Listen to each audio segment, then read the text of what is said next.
What if, overnight, Earth's entire atmosphere was swapped out for pure oxygen? No nitrogen, no argon, no carbon dioxide. Just a sky filled with oxygen. Would it feel refreshing, like breathing mountain air all the time? Or would Earth instantly turn into the galaxy's biggest barbecue grill? Let's find out. At first glance, you might think this is great news. After all, oxygen keeps us alive. More oxygen should mean more energy, right? Athletes train at high altitudes just to get used to thinner air. Down at sea level, they can perform better. So if the entire atmosphere is pure oxygen, every single person would feel like a superhero. Running, jumping, thinking faster. It's basically nature's performance enhancer. But here's the catch. Oxygen is also highly reactive. It doesn't just sit around politely, waiting to be inhaled. It bonds, it burns, it corrodes. Pure oxygen is like giving every tiny spark on Earth a winning lottery ticket.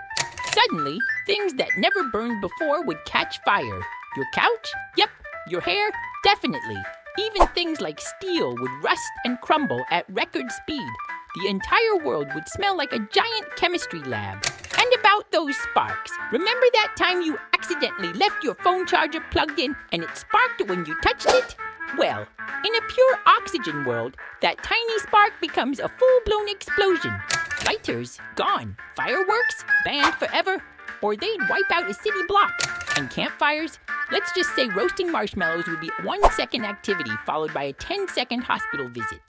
So what about animals and plants? Surprisingly, plants wouldn't love it either. They need carbon dioxide to survive. Without it, photosynthesis stops, and within weeks, Earth's forests start dying. That's right, in a pure oxygen atmosphere, trees would suffocate. And then, ironically, they'd turn into the world's most flammable fuel supply.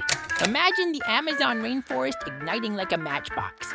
The animal kingdom wouldn't fare much better. Sure, breathing might feel good at first, but too much oxygen is toxic. It damages lungs, eyes, and even the nervous system. In hospitals, oxygen therapy is carefully controlled for this reason. Give a newborn pure oxygen for too long, and it can cause blindness. For adults, prolonged exposure would inflame the lungs, cause coughing fits, and eventually lead to organ failure. Basically, humanity would wheeze its way into extinction in a planet-sized oxygen chamber. But let's say we ignore the biology and focus on the physics. The sky itself would change. Nitrogen usually scatters sunlight, giving us that beautiful blue color. Without nitrogen, the scattering weakens, and the sky would turn a much darker, almost black shade of blue. Days would feel eerily alien, like living on a different planet. And nights?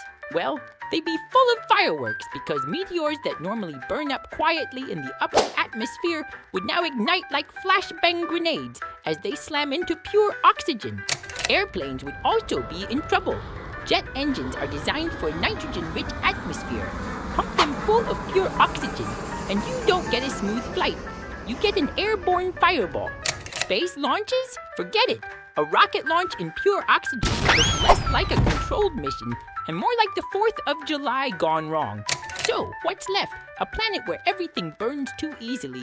Plants can't survive, animals can't survive, and humans choke on the very air they need. Earth would become the universe's most spectacular cautionary tale. Yes, oxygen keeps you alive, but too much of it will turn your home into one big campfire. In the end, maybe our mix of 78% nitrogen, 21% oxygen, and just a sprinkle of other gases is exactly the cocktail we need. Nature figured out the balance long before we thought about replacing it, and maybe that's a reminder. Sometimes the best recipe is the one we already have.